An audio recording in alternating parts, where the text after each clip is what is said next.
I'm Steven, and I play drums and electronics. I'm Terence. I do vocals, synthesizers, and some electronics.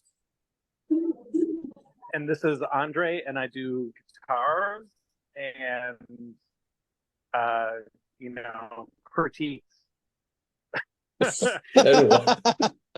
Critiques. Critique. Good morning, gentlemen. Nice to see your smiling faces again. Good morning. Good to see you. No worries at all. So, Locrian released your new album, End Terrain, on April the 5th, guys. So, how are we feeling about it? Feeling great. Really excited to get it out there for sure. Yeah, absolutely. Yeah, it's been a long time, so I'm stoked. Yeah. Okay. Can you tell us a bit more about the album from a musical point of view, guys, and what you were going for with it? It's a much more direct record than our previous effort with New Catastrophism. So it has a lot of new things for us. We kind of challenge ourselves just with our song structure and the overall kind of concept album of it too. It's a little bit more concise than maybe our other releases. Kind of more direct, but still has kind of the big concept throughout it. Yeah.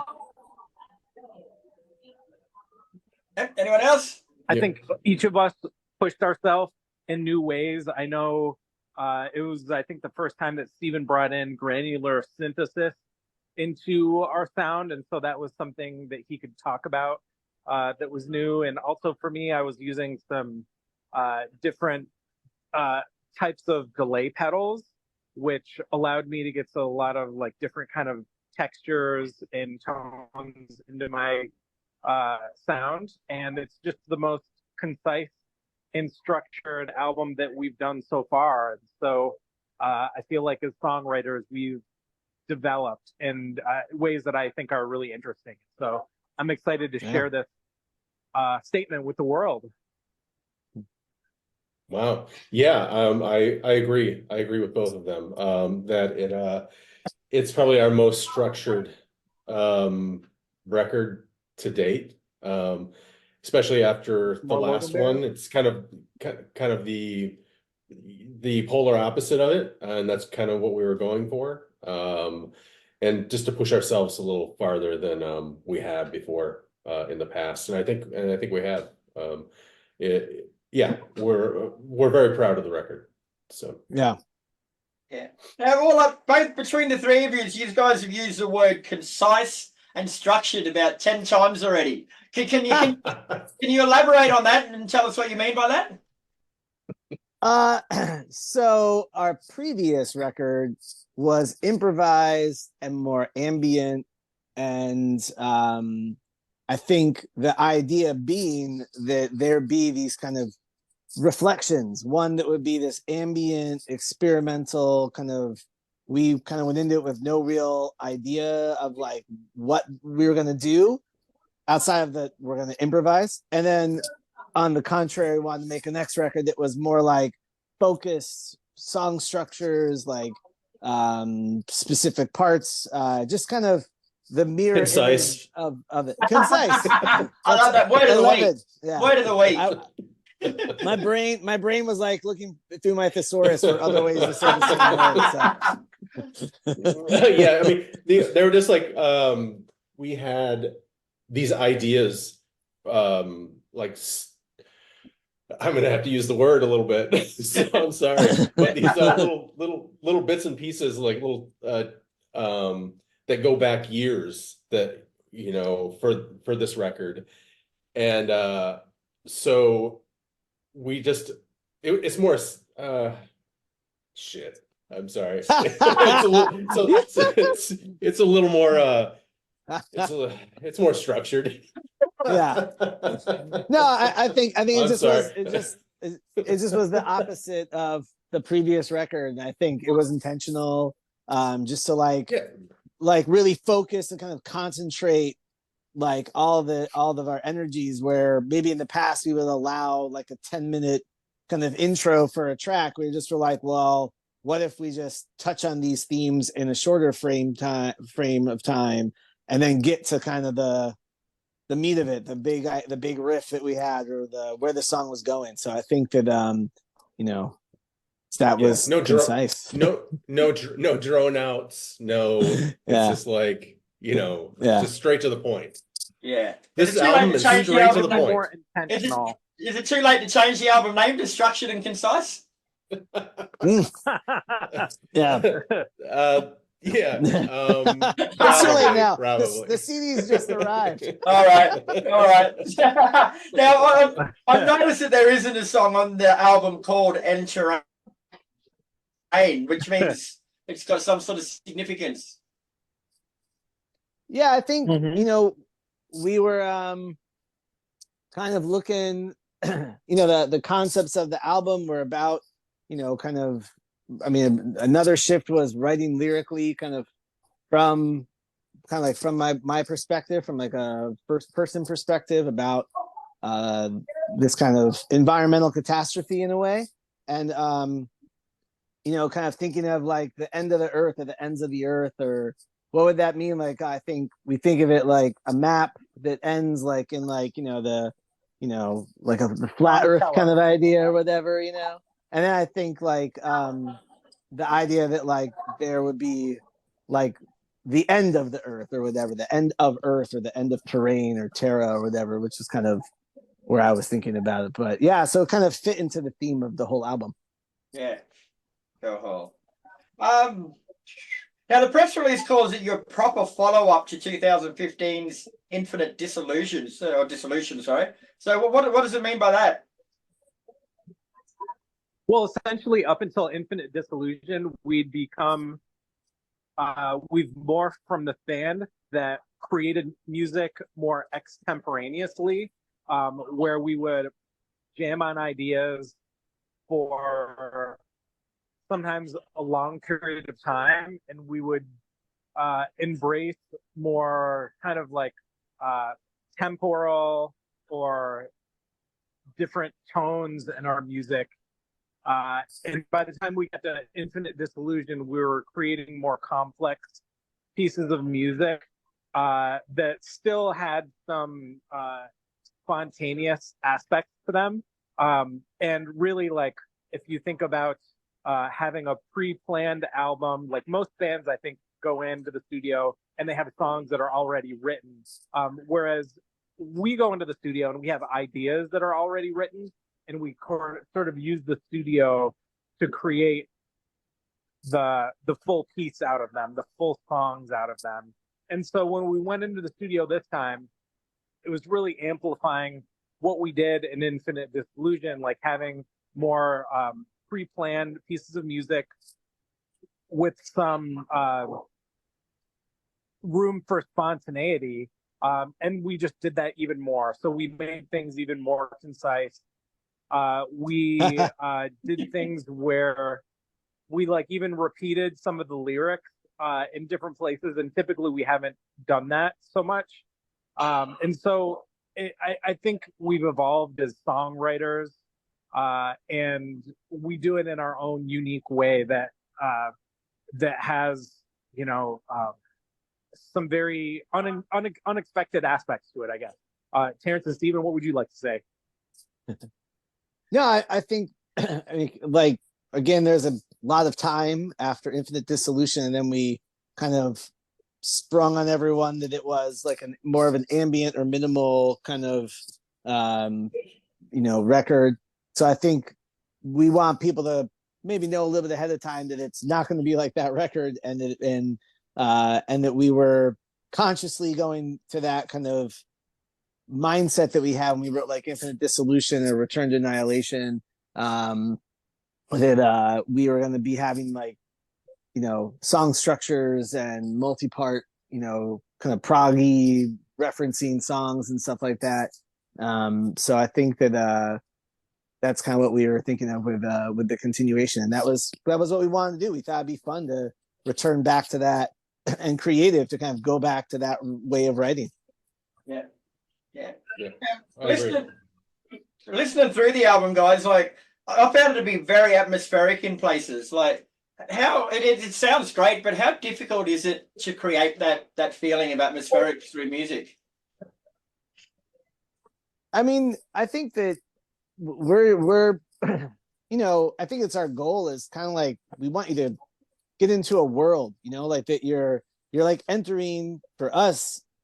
I mean, it doesn't have to be like linear narrative, but it's like a story that we're trying to craft, or like a movie, or something that is very visual, you know, that you're being told like a story or something. And I think so atmospheres are really important, and you know, that's definitely a lot of the music that we enjoy, and our influences. But I think you know, for us it was going to the synthesizers and different pedals and different effects and stuff, so we could kind of expand it. So you know, there's just three of us, but we can make it sound like it's bigger. It's a bigger space that we're in, and working with the engineer Jay Robbins, for sure, that was another part of it.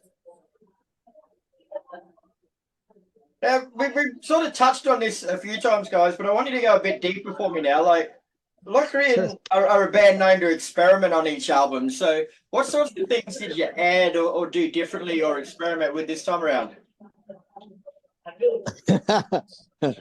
A lot, actually. I mean, I think every song has something. Steven, go ahead. I'm just trying to think. I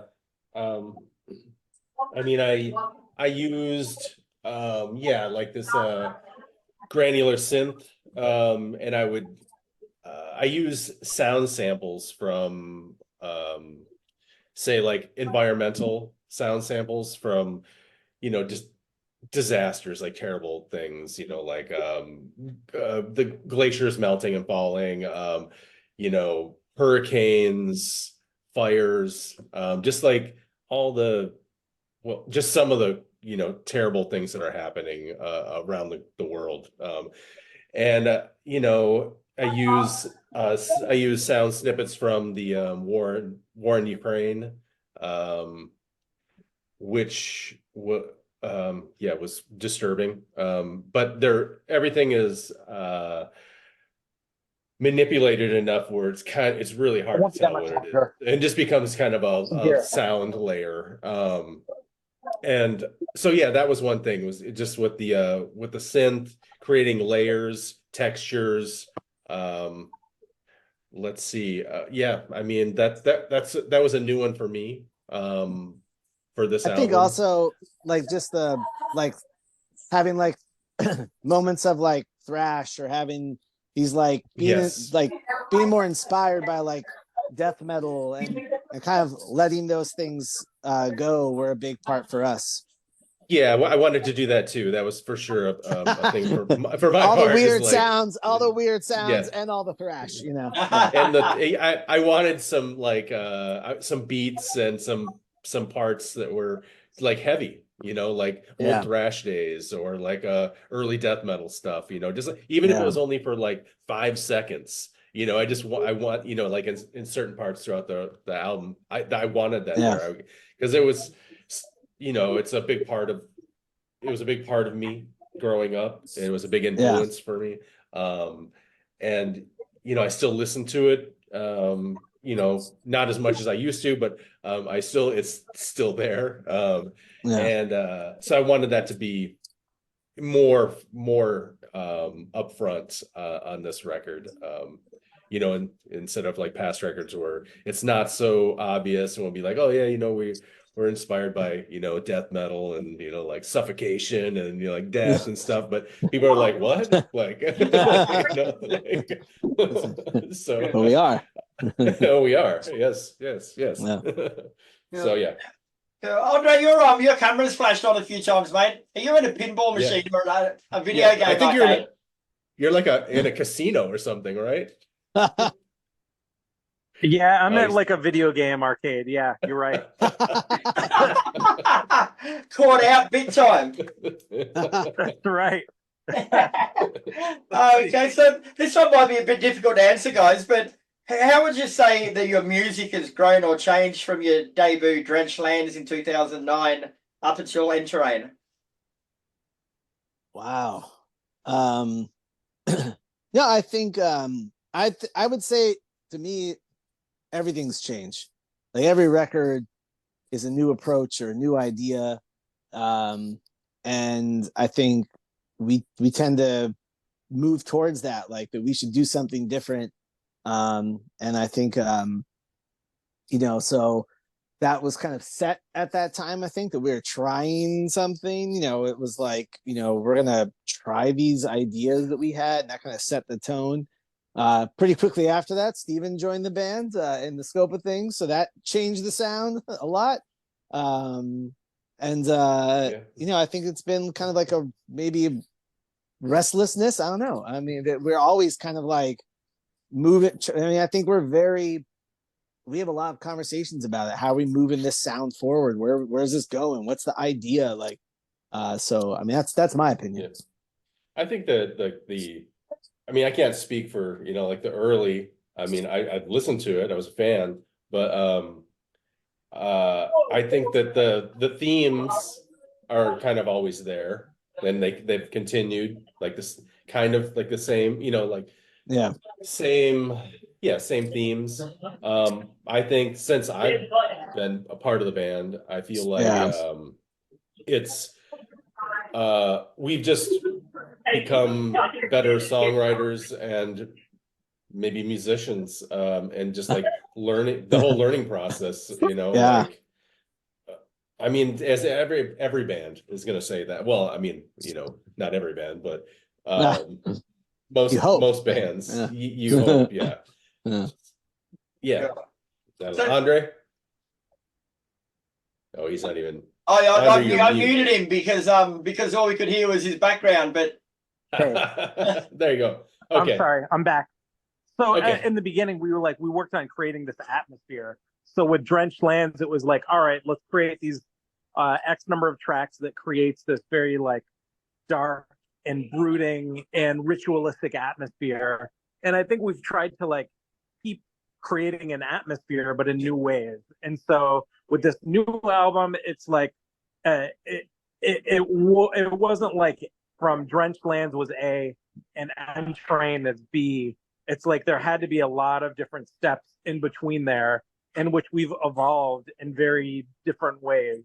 And so this new evolution, I think I hope that it creates this sonic environment, but I hope that there are also these short stories that are, each of the songs constitute those short stories.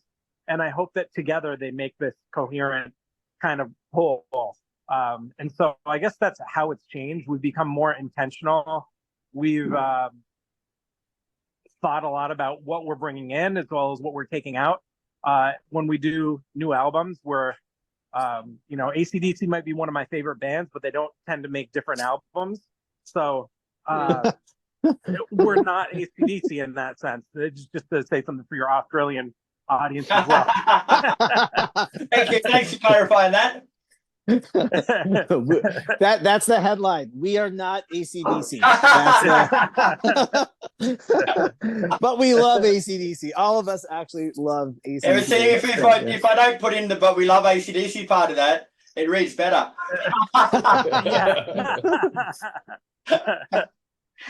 Oh, shit. All right, so like loosely described, like your music blends black metal with thrash metal with ambient sounds and experimental elements. But is it a difficult process creating new music? Like it's sort of they don't all go together well. So is it difficult to put them together into one cohesive body of work?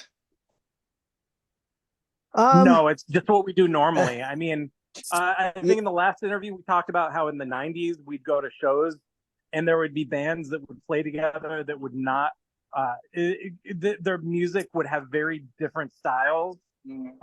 And today that doesn't really happen so much anymore. But I mean, when I grew up, it was like, yeah, let me go to the show where there would be like 5 bands and they would all sound totally different.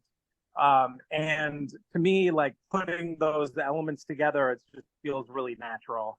And so I think creating what we do, it's what we're interested in. It's what we like.